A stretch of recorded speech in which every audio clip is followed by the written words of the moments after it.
All right, what's up, everyone?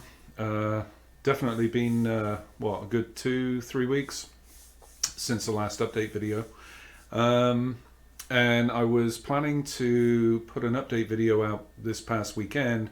However, uh, Texas, or at least where I'm at in Dallas, we suffered quite the winter. So we had a lot of power outages, rolling outages, which seem to have been resolved today.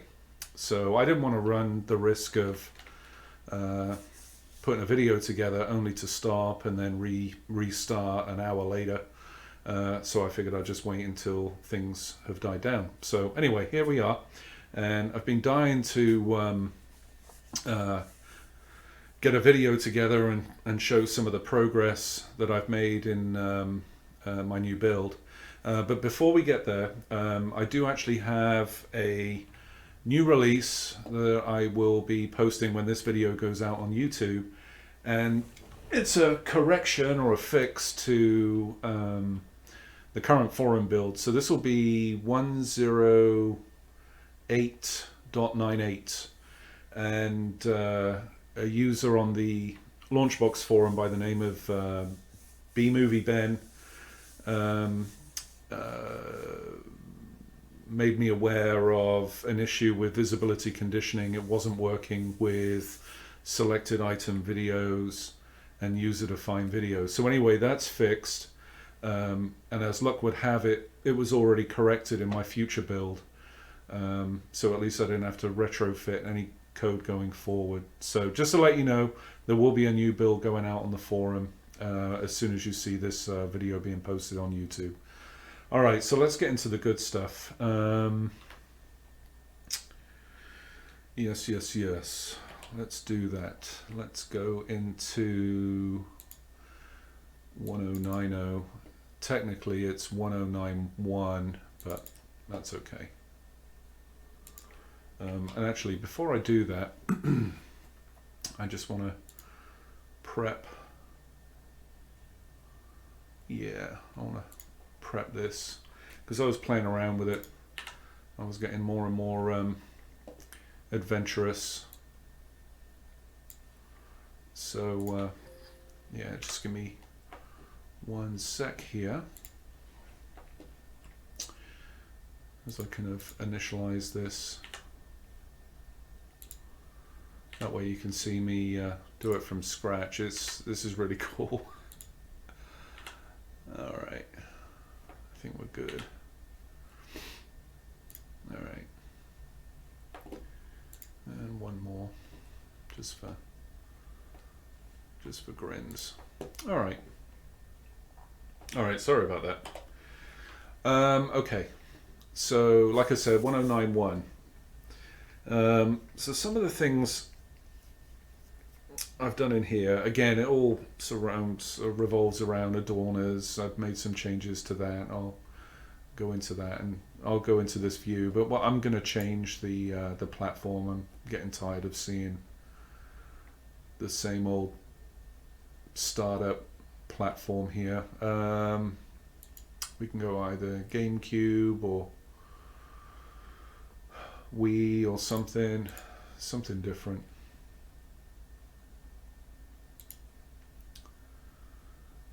All right. Okay. So I'm going to edit, and I'm just reading off my notes here. So a couple of fixes I've made to this build, which really had nothing to do with the new work that I've been plugging in there. It's really to do with some of the even the forum build has this problem, but well, when I say it has a problem, it's not being actively worked on, so there's low risk for any kind of corruption there.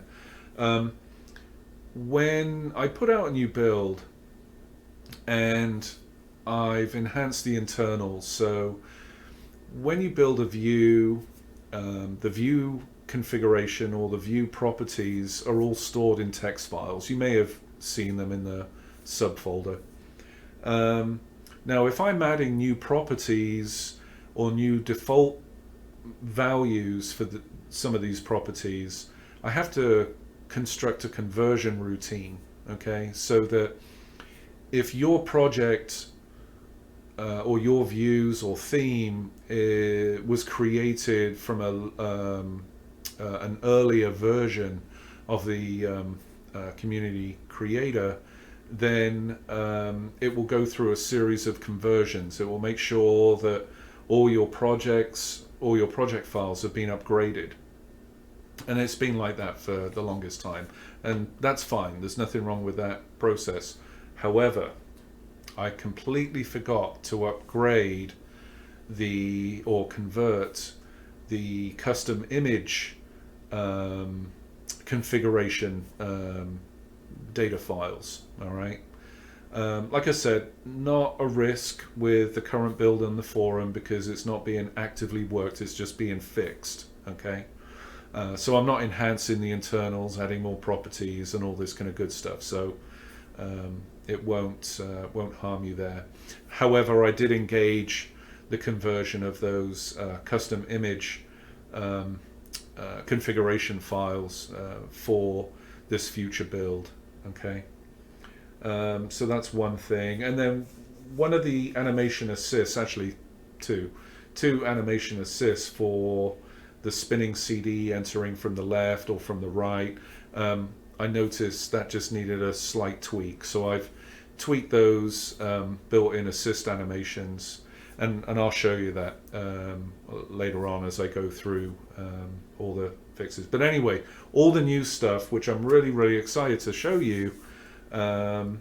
So as you can see, we still have the focus, and it's still quick. All right, so no change there. I have changed the styles just a little bit. If I click on this one, it's now showing me that it's part of this parent. Let me just scroll up.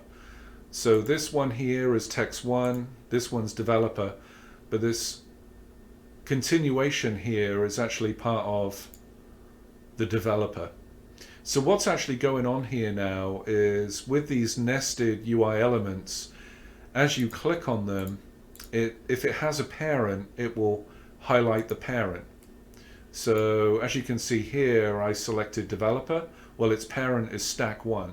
So therefore, it's putting this light dotted border around the parent. So that way you can see how the UI element has been placed within its parent. Okay, so again, in here, it's within one parent. That's the parent here, ESRB and ratings. Okay.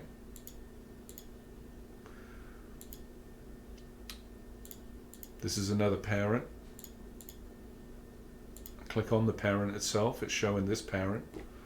Click on the scroll text, it's showing the overall parent here, the stack panel.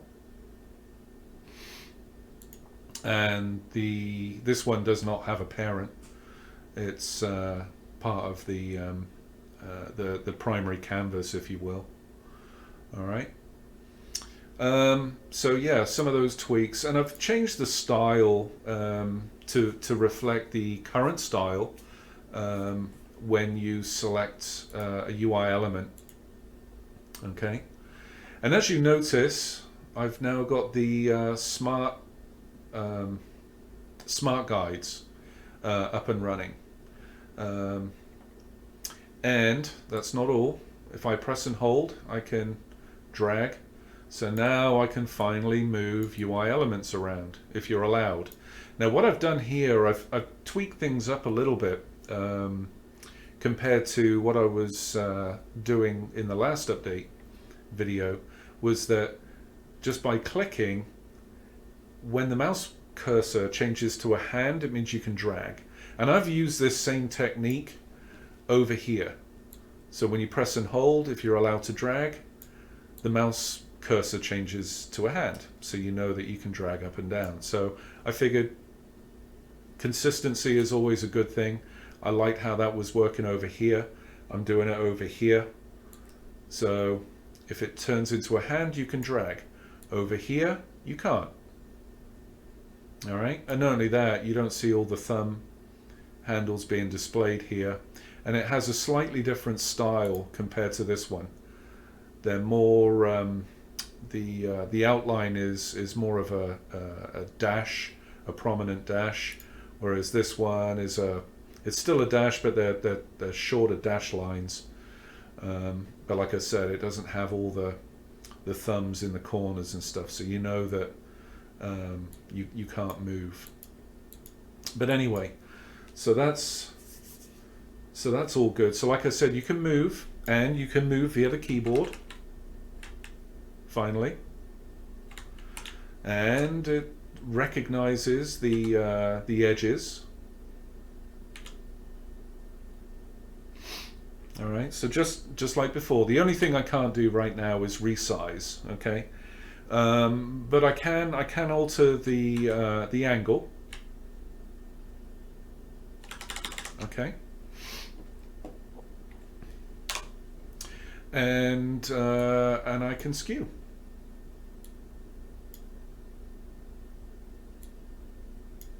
So I've got all that working.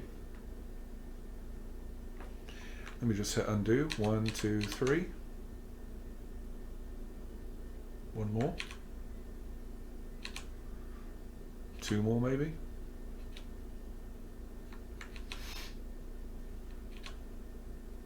There you go. So yeah, keyboard controls are in, and let's see, shortcuts. Lock to canvas, which is Alt L, will allow me to move it off screen, either via mouse or specifying the coordinates in here. All right, so Alt L is now locking it back into the parent or the canvas that this belongs to. Okay. My goodness. Let's see what else we've got here. We've got a ton of stuff. Oh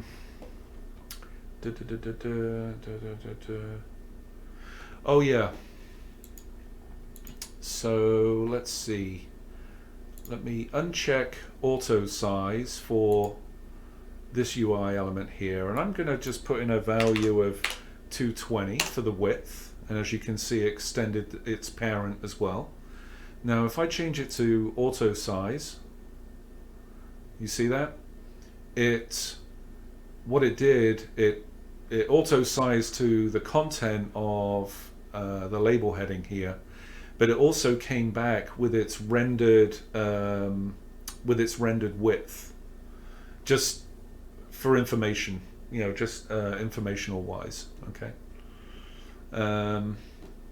Let's see, because you may have another UI element that you may want to kind of reference this width.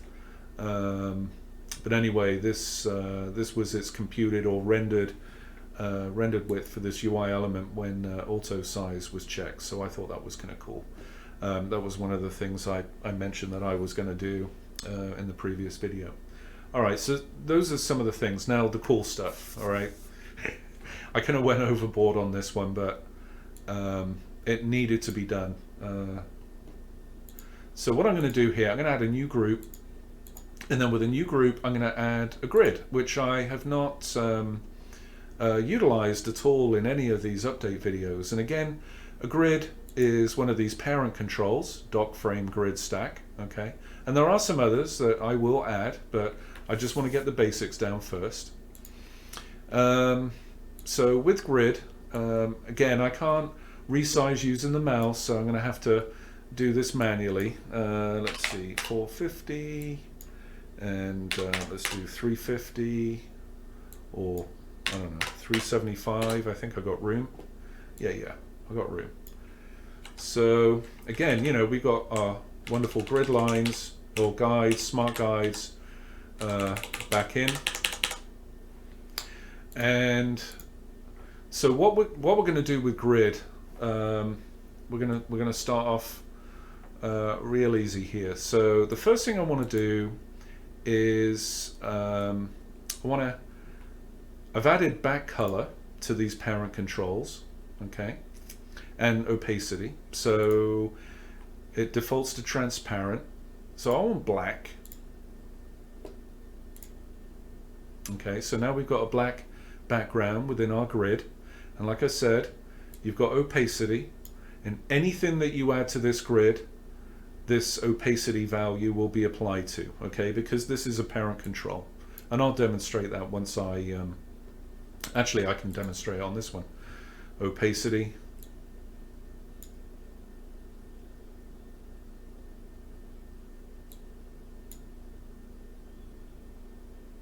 okay, all right. Okay, so we've got a black background. So far so good. The other thing I want to do is I want an image, and I want to call this, what do I want to call this? I want to call this fan art. I'm going to drag that into the grid, and I want it centered horizontally and vertically, and I want uniform to fill, and it's a metadata, and I said it was fan art, fan art, fan art.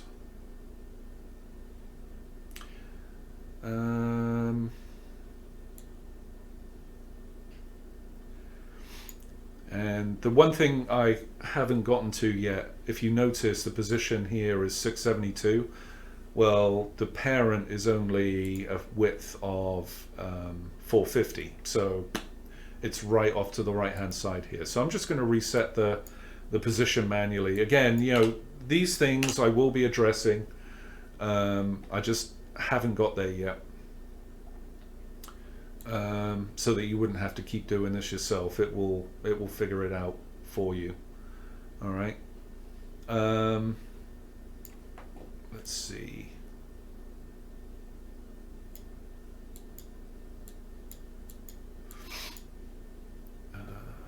Exposition, no. What did I, oh yeah. Full screen, that's what I wanted. Okay, so it's centered it vertically, horizontally, full screen, uniform to fill. So it'll always fill the parent now, which is really cool, okay? And then what I want to do, I'll add something else. So let's see, I don't know why I'm doing that. Let's make it 25 and 25. I think that's good enough. And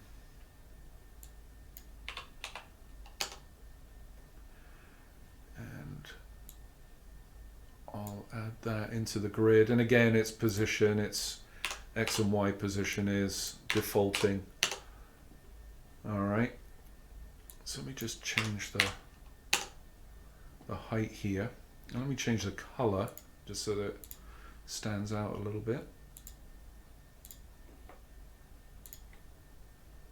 Why is it messing around with the...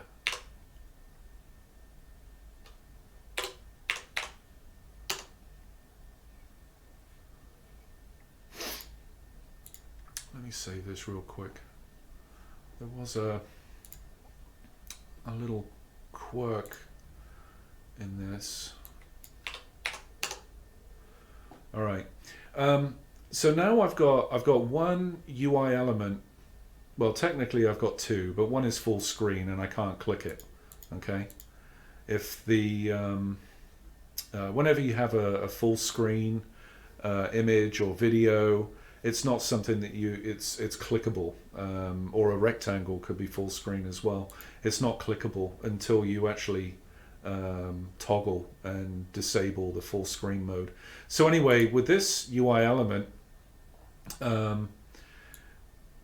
it works just like these UI elements within its parent canvas, which is the full screen. Okay, so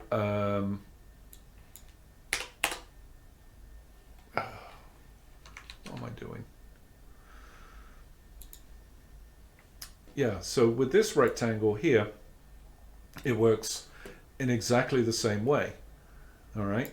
So again, I can move it around using the mouse. Again, I can move it around using the cursor keys.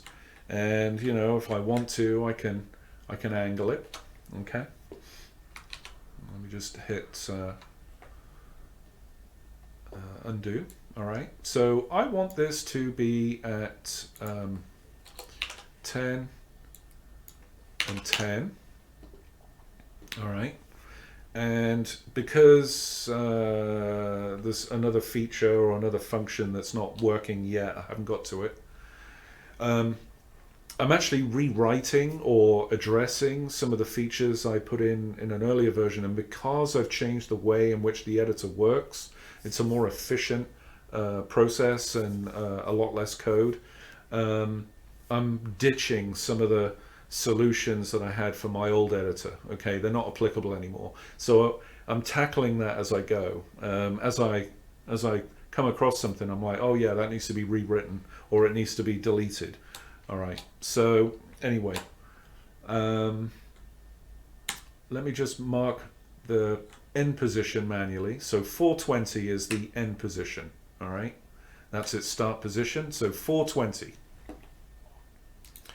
And I want to go down to animations immediately, and I want to move left and right from current to new location, which is 420.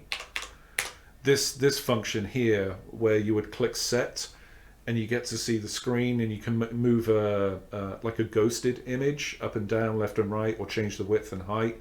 That has to be deleted, basically, and a new approach will be implemented. So I'm not even going to go into this because it doesn't work, so there's no point. 2 seconds. I'm going to say power ease in and out. Repeat and auto reverse, and let's see.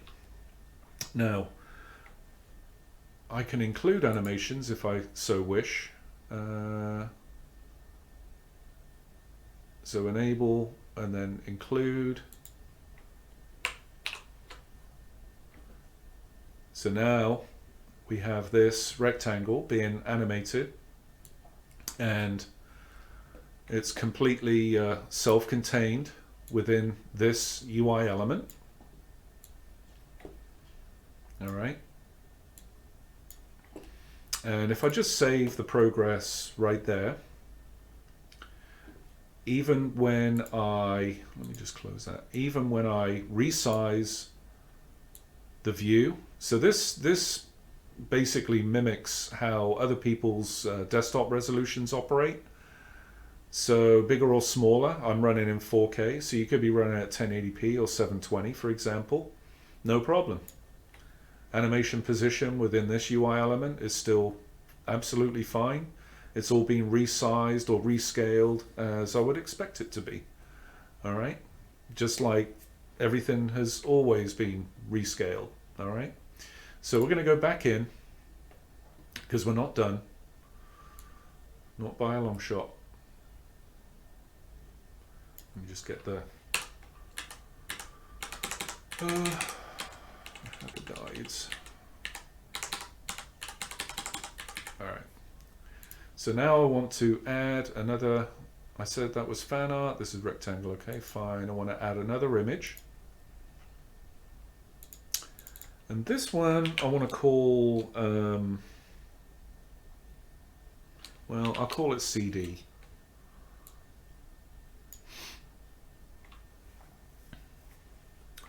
And again, I want it centered on the horizontal and the vertical. It's set to uniform, which is absolutely fine. It's a metadata field, and we're going to use, what is it, cart front. There should be one for that. And because I moved it into this parent, its X and Y coordinates are all odd. How big do I want this to be? 100 by 100 maybe? Yeah, that's good size. Well, you know what? Maybe 150?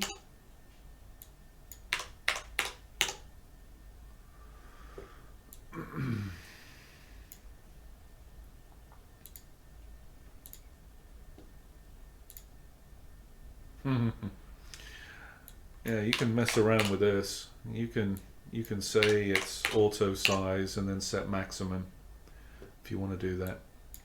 We can make it 200. Might as well use the new features. So I'm going to place it here. Actually, I'm just going to move it an offset of 10 either way. Actually, before I even go there, let me disable movement animations real quick. I'm going to click this, and as you can see, the CD is above the rectangle. Okay. Now grids operate differently from stack and docks. Okay. So stacks, for example, developer comes first. Okay, followed by publisher. So you're reading it down the way, and then within the developer with a dock, you're reading top to bottom, which equates to left to right. Okay, so text 1 is the label, developer is the variable. But with grids, they operate in exactly the same way as you're accustomed to when you're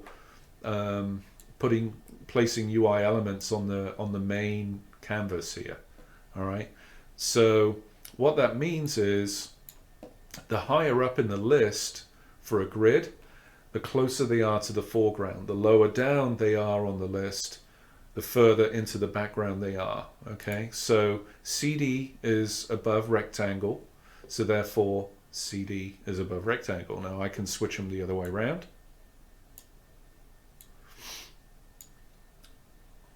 Okay, and there you go.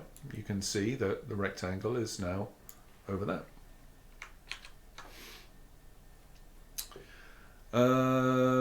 And it doesn't, for this exercise, it doesn't really matter which has the Z order priority, but I just wanted to let you know that these parent controls do have certain rules behind them and how UI elements are presented, or its content is presented in a particular way. So how they're arranged here dictates how they're arranged on screen. Okay. Now a couple of things that I want to add here. So for example, this one, and this is good because we're getting into the assists. So on this one, I want a blurred dark outline.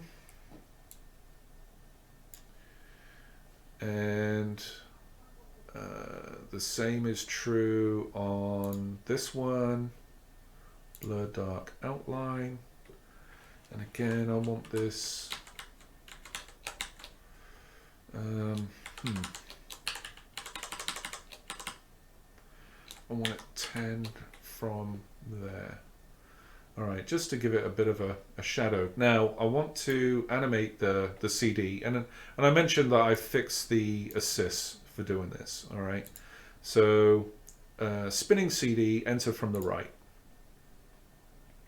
and of course I've got the animation movements disabled. So Alt I to include. Okay, so now you see the and I'll just disable it again and then re-enable just so that you can see that. I'll do it one more. Whoops. So you see it starting off to the right and then it comes into the grid. Well, you don't really want to see its initial start position. All right. So I've added a new property to these parent controls, and that's clip to region. All right, in XAML terms, that's clip to bounds, but again, I'm trying to shy away from XAML terminology or programming terminology here. So it's clip to region, and you know, and I was yammering on there. So let me disable movement and re-enable, and as you can see, it cleanly comes in into the grid, and you don't see, you know, where it was on the outside of the grid coming in. So it works just the same way as your main primary canvas. All right. And then what we can do here, I'm going to borrow the fade animation from this video. I'm going to apply it to the fan art.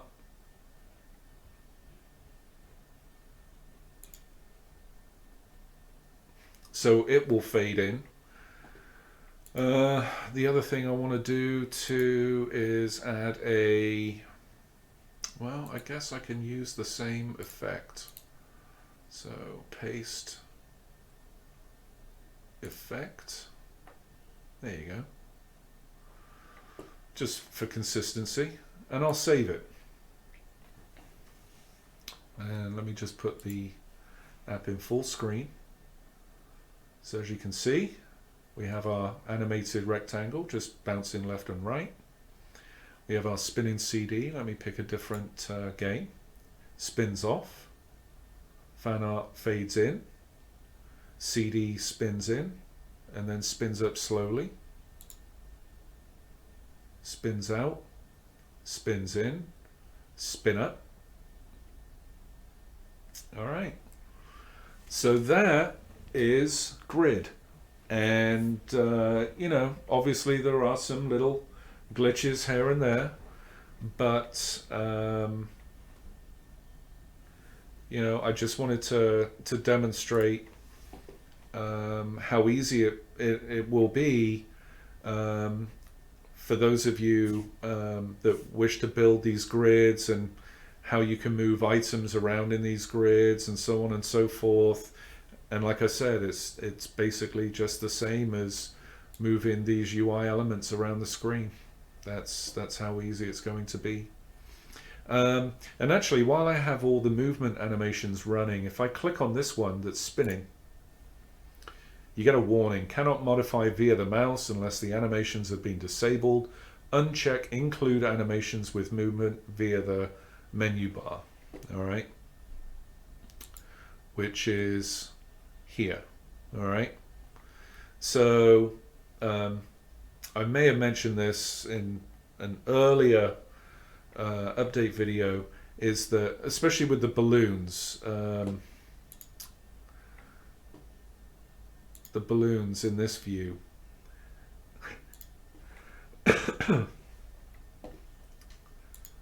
you know, you're trying to catch them so that you can alter their initial position and size and all that good stuff.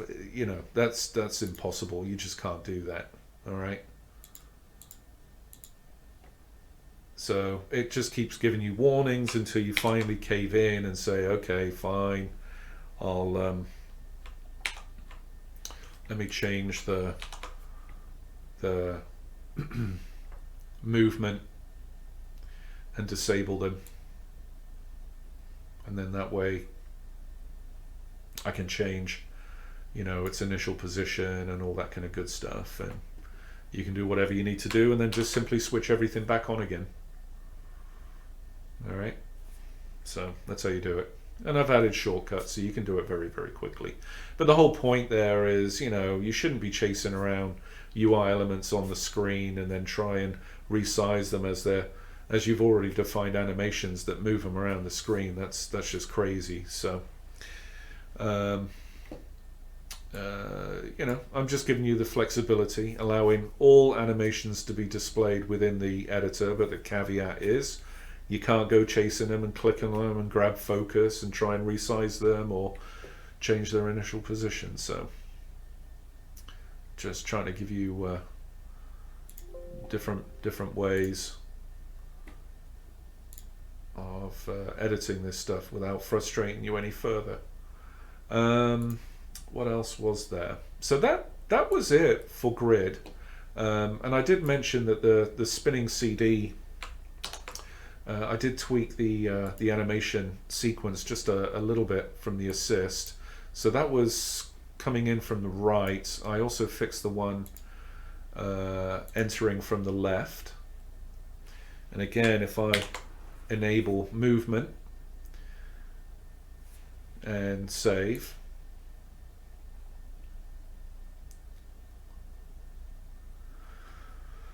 did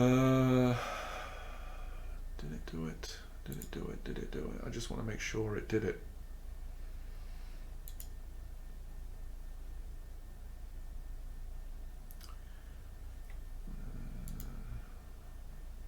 I just want to make sure that when you initially display the, it's not doing it. That was the original bug.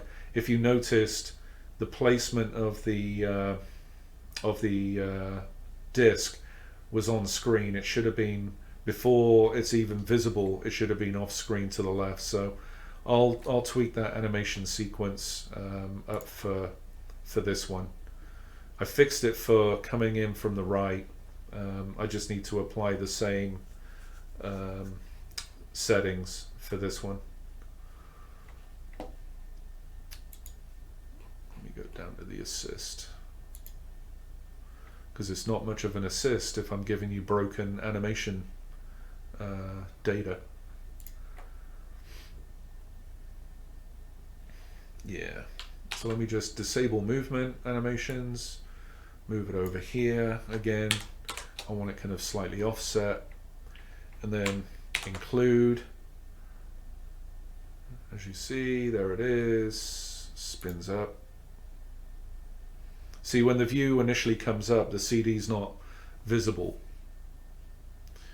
That was the little glitch in the assist data. So I'm changing that, just makes it look better.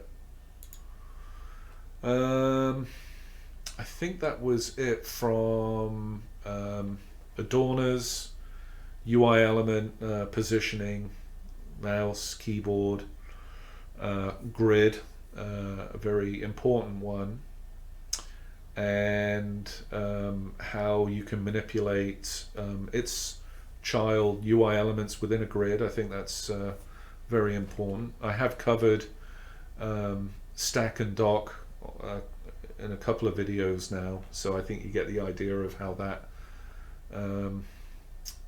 comes together. Let me pick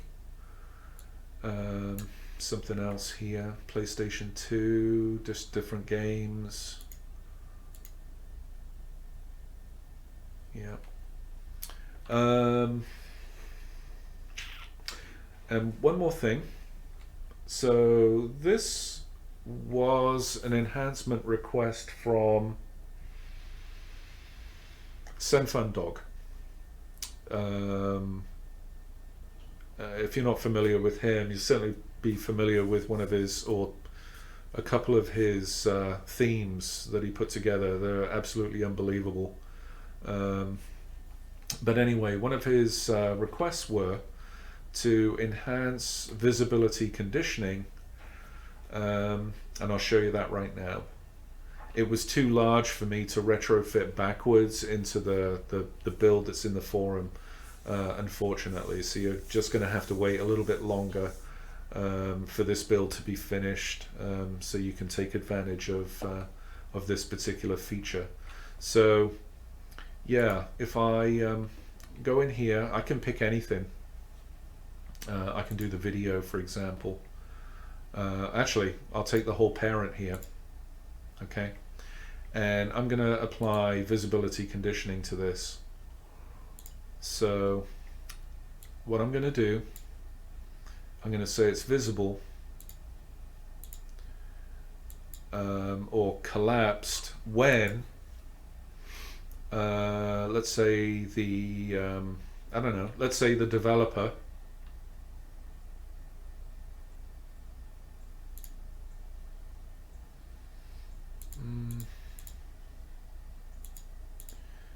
am I picking the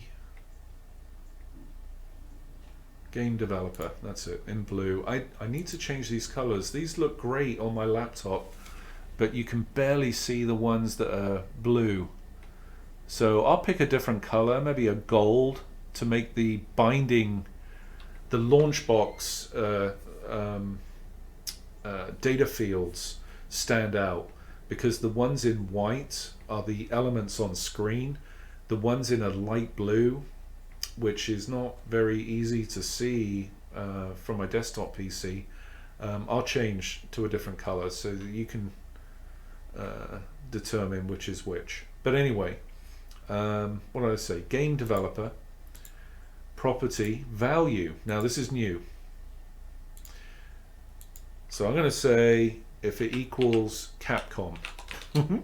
So it could be something something Capcom, or Capcom something something Capcom something. It doesn't matter. If it contains the word Capcom, I want to collapse that entire parent.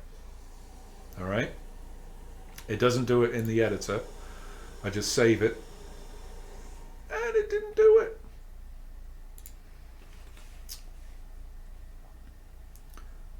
Because I didn't add visibility conditioning to the parent controls. Alright, let me add it to the video then. What is it? What is it?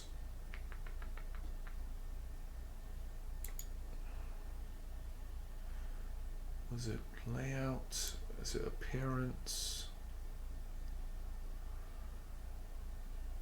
Yeah, it's appearance. So let me paste that.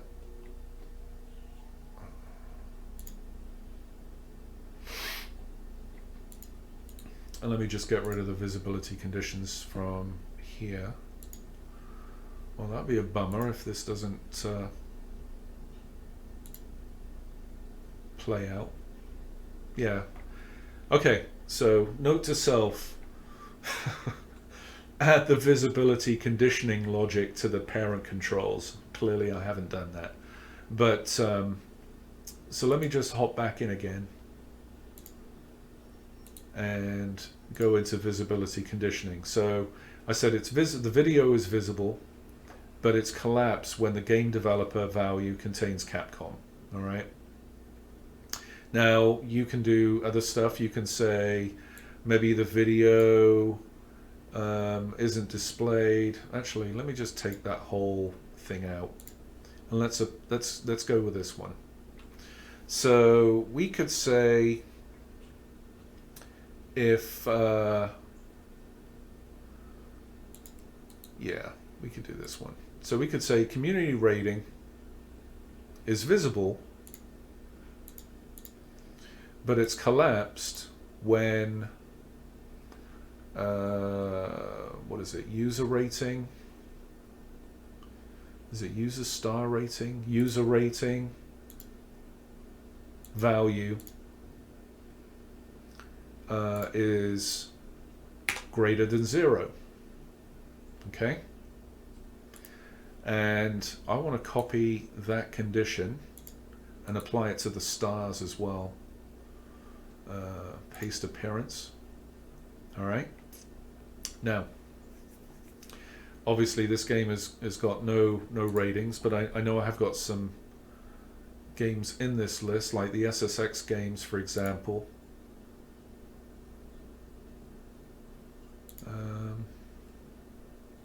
Do all of them have ratings?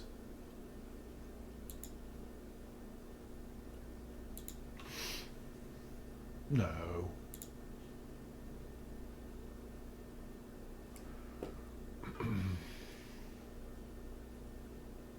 So has that got like a partial value or something?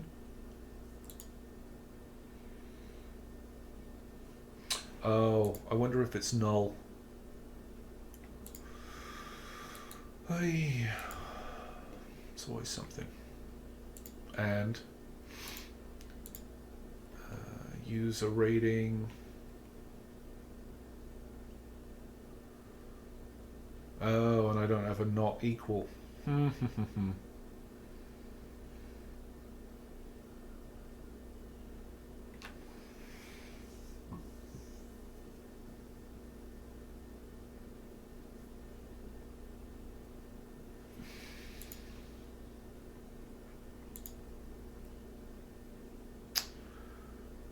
Yeah, I'm thinking it's well,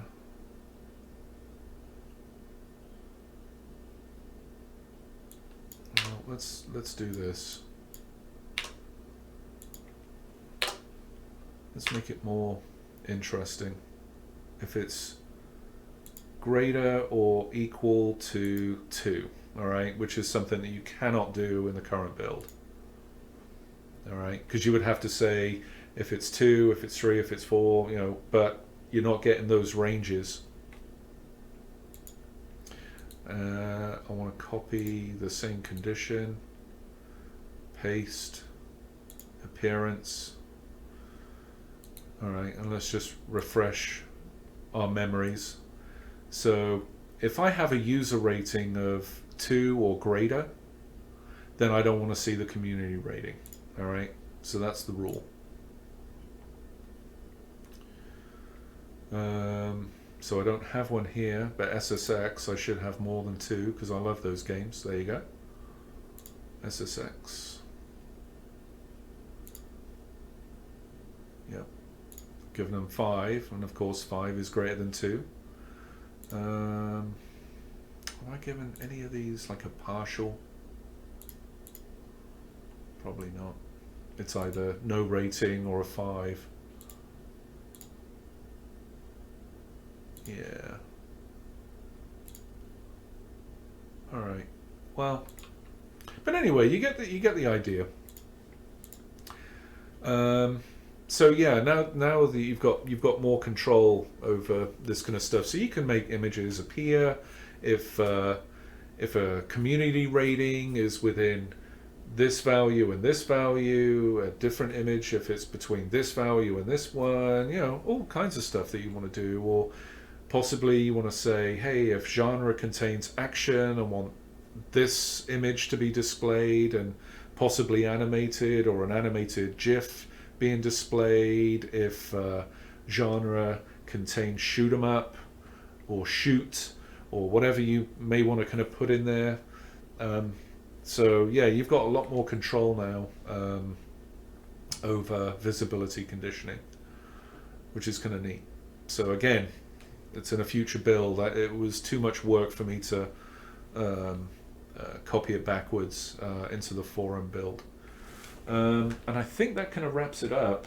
Let's see. Yeah, that was it. So I was really excited kind of putting all this stuff together, and I was kind of bummed out that I didn't put a video together this past weekend. But anyway, I got it done. Well, I hope you like it. Obviously, I've still got a lot of work to do. I got it to a point where I could actually demonstrate Grid and its nested UI elements and how they can be interacted, especially when it comes to animation, and how that would operate. I thought that was rather cool. I have a ton of stuff to do yet. I've got a lot of stuff that's now broken because, like I mentioned earlier, I'm deviating away from how the editor was initially constructed. So all of that stuff that was there before, it's all being deleted or replaced, one or the other. Okay, so with completely different lightweight techniques. So I'm really excited to kind of bring this together. And you know, make it a lot more user-friendly, and it's still quick, and more importantly, all your themes that you constructed under the current build will still work and display as they've always displayed using this build. I'm making damn sure of that. Okay, that is the #1 priority. And then the second priority is user experience, which is the UI and the overall performance of using the software. And more importantly, when you're actually in the editor itself. Okay, so hopefully you like to, you like seeing where I'm heading with this. Maybe with what I demonstrated with the grid and embedded UI elements with separate animations will, you know, kind of spawn some creative ideas that you may have for future themes. I think it's kind of cool.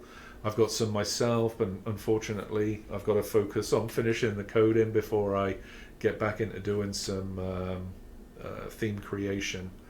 But anyway, that's where it stands. So it'll be another 2 or so weeks before I plan to put out another video. I've really got a lot of work to do on this. It's getting more and more complicated now, but it's coming along nicely. I'm getting very excited about this. All right, so enough of me yapping on. I guess I will see you in a good 2 to 3 weeks. All right, so take care, everybody, and be safe, and I'll see you very soon. All right, take care, everyone.